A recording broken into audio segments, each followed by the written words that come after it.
வேற லெவலில் மாசான எபிசோட் வந்திருக்குன்னே சொல்லலாம். மிஸ் பண்ணாமல் ஃபுல் வீடியும் கேளுங்க. அதுக்கு நான் இந்த வீடியோ பிடிச்சிருந்துச்சுன்னா லைக் பண்ணி நம்ம சேனல் கண்டினியூவாக ஆதரவு வந்துட்டாங்க. கடைசி நேரத்தில் சாமுண்டேஸ்வரிக்கு ஒரு ஃபோன் கால் வருது. அந்த ஃபோன் கால் கேட்டோன்னே ராஜராஜனை பார்க்கலான்னு சொல்லிட்டு அந்த இடத்துல அவங்க மனைவி மாட்டுக்கு வேக வேகமாக போகிறாங்க. அக்கா நில்லுக்கா நில்லுக்காங்கிறாங்க.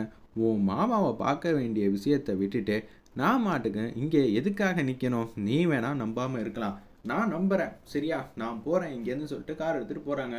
அப்போன்னு பார்த்து செய்ய வேண்டிய வேலையை எல்லாத்தையும் செஞ்சு முடிச்சிட்டாரு நம்ம கார்த்தி. சந்திரகலா வந்து இருந்தோம் இப்படி தோக்கடிச்சிட்டிங்களேடா அப்படின்னு சொல்லி அவங்க வந்து யோசிச்சுட்டு இருக்காங்க.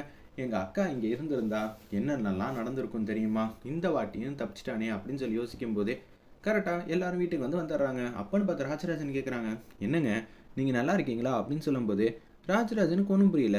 என்ன ஆச்சு சாமுண்டேஸ்வரி, நான் நல்லா தானே இருக்கேன், எனக்கு என்ன ஆச்சுங்கிற மாதிரி கேட்கும்போது இது மாதிரி ஃபோன் கால் வந்துச்சு. எல்லா விஷயத்துலையும் என் பொண்டாட்டி எவ்வளோ பெரிய கெட்டிக்காரின்னு நான் சொல்லி தான் தெரியணும்னு அவசியம் இல்லை. ஆனால் இந்த விஷயத்தில் நீ அங்கேயே இருந்திருக்கலாமே அப்படின்னு சொல்லும்போது நம்ம மயில் வாங்கின வந்து பேசுகிறாப்புல. ஆமாம் ஆமாம், அங்கேயே இருந்திருந்தா இந்நேரம் என்ன நடந்திருக்குன்னு எனக்கு நல்லாவே தெரியுங்கிற மாதிரி காமெடியாக வந்து யோசிச்சுட்டு இருக்காரு. இருந்தாலும் மாமா டபுள் சைடு கேம் விளாட்றதுல அவரை மிஞ்ச இங்கே ஒருத்தர் பிறந்து தான் வரணுங்கிற மாதிரி செம காமெடியாக வந்து ராஜராஜன் வந்து மனசில் நினச்சிக்கிட்டே வந்து பேசிகிட்டு இருக்காங்க. அக்கா பாத்தியாக்கா, ஒன்று அங்கே இருக்கக்கூடாதுன்னு சொல்லிட்டு திட்டம் போட்டிருக்காங்க, இது உனக்கு புரிஞ்சிச்சா? இதே மாதிரி தான்க்கா ஒவ்வொரு வாட்டியும் நடக்குதுங்கிற மாதிரி சாமுண்டேஸ்வரியை நம்புற மாதிரியே வந்து பேசிகிட்டு இருக்காங்க. திருப்பி உங்களுக்கு சந்தேகம் வந்துருச்சா? என்ன சின்னத்தை, உங்களுக்கு சந்தேகம் வரலன்னா தான் அதிசயம். எப்போதும் போல தான் இவங்க சொல்கிறதெல்லாம் பெருசாக வந்து நம்பாதீங்கன்னு நம்ம சாமுண்டேஸ்வரி கிட்ட சொல்லும்போது, ஆனால் அவங்களுக்கு ஏன் சந்திரா சொல்கிறதெல்லாம் உண்மையாக இருக்கக்கூடாதா? அது எப்படி கரெக்டாக இது மாதிரிலாம் ஃபோன் வரும், ஃபோன் வந்து பார்த்தா இவர் மாட்டுக்கு நல்லா தானே இருக்காரு, அப்போனா நான் அங்கே இருக்கக்கூடாதுன்னு தானே எல்லாரும் வந்து நினச்சி இது மாதிரி பண்ணிகிட்டு இருக்காங்க. அப்போனா என்ன நடந்திருக்கும் புரியாமல் அப்படியே குழப்பத்தில் இருக்காங்க. இதை நம்ம கார்த்தி வந்து நோட் பண்ணிட்டாங்க, மயில் வாகனமும் நோட் பண்ணிட்டாங்க. சரி இந்த விஷயத்த வந்து காமெடியாக மாற்றணும்னு சொல்லிட்டு மயில் வாகனம் வந்து பேசுகிறாங்க. சந்திரகலா நீங்களே சொல்லுங்க பார்ப்போம், இதுக்கெல்லாம் யாரு காரணம்? வேற யாரு? இது எல்லாம் பண்ணது இவர் தான் அப்படின்னு சொல்லி ரேவதி ஹஸ்பண்ட் பேரை வந்து சொல்கிறாங்க. இதை கேட்ட உடனே ரேவதி வந்து சிரிக்க ஆரம்பிச்சிட்டாங்க. அம்மாவுக்கு எந்த விதத்துலையும் சந்தேகம் வரக்கூடாதுன்னு. அம்மா உங்களுக்கு ஃபோன் வந்துச்சு இல்லைம்மா, அது யாருமா பண்ணது அப்படின்னு சொல்லும்போது, உன் நம்பரை மாற்றி கூட யாராவது ஃபோன் பண்ணியிருக்கலாம்ல, தெரியலையே அவங்க பேர் கூட எப்படி ஒரே பேராக இருக்குமா? எப்படி சாமுண்டேஸ்வரி பொண்டாட்டியாக இருப்பாங்களா, ராஜராஜன் வந்து அங்கே இருப்பாங்களாம். என்னடி கதை கதையாக வந்து விடுறீங்களா? இவனுக்கு இங்கே ஆதரவு ரொம்ப அதிகங்க்கா, எதுவுமே பண்ண முடியல. அதனால தான் நான் உன்னை நம்ப வைக்கிறதுக்கு எவ்வளவோ முயற்சி பண்ணேன். இதெல்லாம் டோட்டலாக பொய்ன்னு நீ தான் நம்ப மாட்டேன்ட்ட. மாமா மேலே வச்சிருக்கிற நீ அன்பு பாசத்தினால ஏமாந்து போய் நிற்கிறியேக்கா. இந்த ஏமாற்றம் உன்னை விட எனக்கு தான்க்கா வந்து ரொம்ப அதிகமாக இருக்கு. நீ தோத்துட்டேங்கிற விஷயத்த தான் என்னால் நம்ப முடியல. சாமுண்டேஸ்வரி சரி விடு பார்த்துக்கலான்னு சொல்லிட்டு போனாலும் அவங்களுக்குள்ள ஒரு புது வகையான கேள்வி வந்து வந்துக்கிட்டே இருக்கு. என்ன நடக்குது நம்ம சுற்றி ஆரம்பத்துலேருந்து இப்போ வரைக்கும்? சந்திரா ஒரு விஷயத்த ஸ்ட்ராங்காக அழுத்தி சொல்லிக்கிட்டு இருக்கா. ஆனால் நடக்கிறதெல்லாம் பார்த்தா இவ்வளோ நாளாக சரி அவள் எதுவும் சொல்லாமல் வந்து இருக்கா, ஏதோ ஒரு விஷயம் வந்து நடக்குதுன்னு நினச்சிக்கிட்டு இருந்தேன். ஆனால் இப்போல்லாம் ஏன் சந்திராவுக்கு தோன்றுன ஒரு விஷயம் ஏன் மனசுலையும் ஆழமாக வந்து பதிஞ்சிருக்கு. அப்போனா யாரோ நம்மளை ஏமாத்துறாங்களான்னு சாமுண்டீஸ்வரி வந்து யோசிக்கிற மாதிரி காட்டுறாங்க.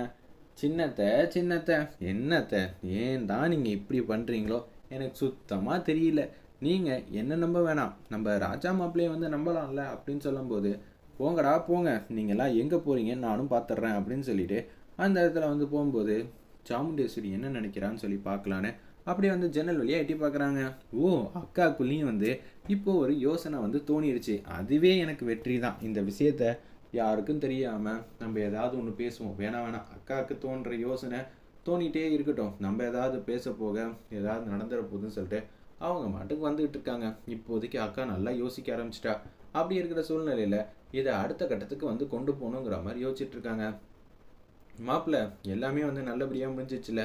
ஆமாம் மாமா, எல்லாமே நல்ல விதமாக வந்து முடிஞ்சிச்சு, எதை பற்றியும் கவலைப்பட வேண்டிய அவசியம் இல்லை, தேவையும் இல்லைங்கிற மாதிரி சந்தோஷமாக வந்து பேசிகிட்டு இருக்காங்க. அந்த இடத்துல நம்ம ரேவதி தான் இது எல்லாத்துக்கும் பின்னாடி இருக்காங்கங்கிற விஷயம் யாருக்குமே தெரியல.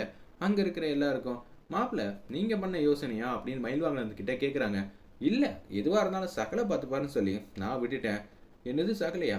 எல்லா விஷயத்தையும் அவங்களுக்கு தெரியட்டும்னு சொல்லி நானும் எந்த விதமான ஏற்பாடும் பண்ணலை. என்ன மாப்பிள்ள சொல்கிறீங்க? நீங்கள் ரெண்டு பேருமே ஏற்பாடு பண்ணலனா இந்த விஷயம் எப்படி ஆட்டோமேட்டிக்காக நடக்கும்? நமக்கு உதவி செய்யணும்னு யாரோ ஒருத்தவங்க முடிவு பண்ணிட்டாங்க. அதனால தான் இப்படியெல்லாம் வந்து யோசிச்சு பண்ணியிருக்காங்கன்னு நம்ம மயில்வாகனம் கரெக்டாக வந்து சொல்லிட்டு இருக்காங்க.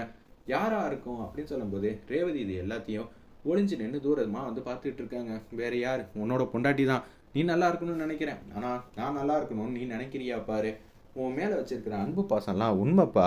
அது எப்போ தான் நீ தெரிஞ்சுக்க போகிறேன்னு தெரியலங்கிற மாதிரி ரேவதிக்கு விட்டு அழகாக வந்து யோசிச்சுட்டு இருக்காங்க. அப்போன்னு பார்த்து நம்ம சந்திரகலா என்ன பண்ணுறாங்கங்கிற விஷயத்த வந்து ரேவதி தெரிஞ்சுக்கணுன்னு அப்படியே வந்து ஒதுங்கி ஒதுங்கி வந்து நிற்கிறாங்க. சந்திரகலா பக்கத்தில் வந்து அவங்களுக்கே தெரியாமல் நின்றுட்டு இருக்காங்க. எப்படியோ அம்மாவை ஓரளவாவது நம்ப வச்சாச்சு அப்படின்னு சொல்லி நம்ம ரேவதி மனசில் நினைக்கிறப்ப இப்போ சாமுண்டேஸ்வரி என்ன மாதிரி மனநிலைமையில் இருக்காங்கன்னு சொல்லி சந்திரகலா வந்து பேசிகிட்டு இருக்காங்க. அப்போனா நம்ம ராஜா மேலே இன்னமும் அம்மாவுக்கு சந்தேகம் இருக்கா, அதனால தான் பேசாமல் அங்கேருந்து போயிட்டாங்களா?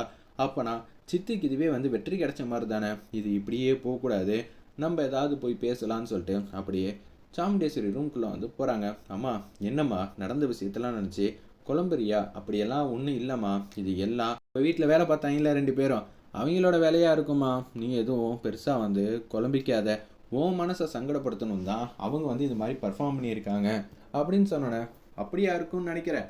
ஆமாம்மா, இதுக்கு பின்னாடி அவங்கள விட்டா வேற யாருமா இருப்பாங்க அப்படின்னு சொல்லிட்டு இருக்காங்க. சொல்லிட்டு அங்கேருந்து போகிறாங்க.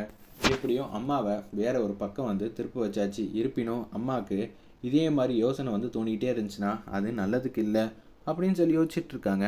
ரேவதி அந்த இடத்துல வேற லெவலில் மாசாக இருந்துச்சுன்னே சொல்லலாம். அந்த சீன்லாம் நம்ம கார்த்திக்கிட்ட பேசுகிறாப்புல சகல பேசிகிட்டு இருக்கிறப்ப, கொஞ்சம் புத்திசாலித்தனமாக இருப்பா, நீ மாட்டுக்கும் எடுத்தோம் கவுத்தோன்னு முடிவெடுக்காத, உன் மனசில் 1000 ஓட்டம் இருக்கலாம், ஆனால் அதுக்கேற்ற மாதிரி நம்ம இந்த வீடு இல்லைப்பா, இந்த வீட்டில் எல்லோரும் எப்படி இருக்காங்களோ அதுக்கேற்ற மாதிரி தான் நம்ம யோசிக்கணும், திருப்பியும் நல்லா யோசித்து ஒரு முடிவுக்கு வாங்குற மாதிரி சொல்லிட்டு போகிறாப்புல.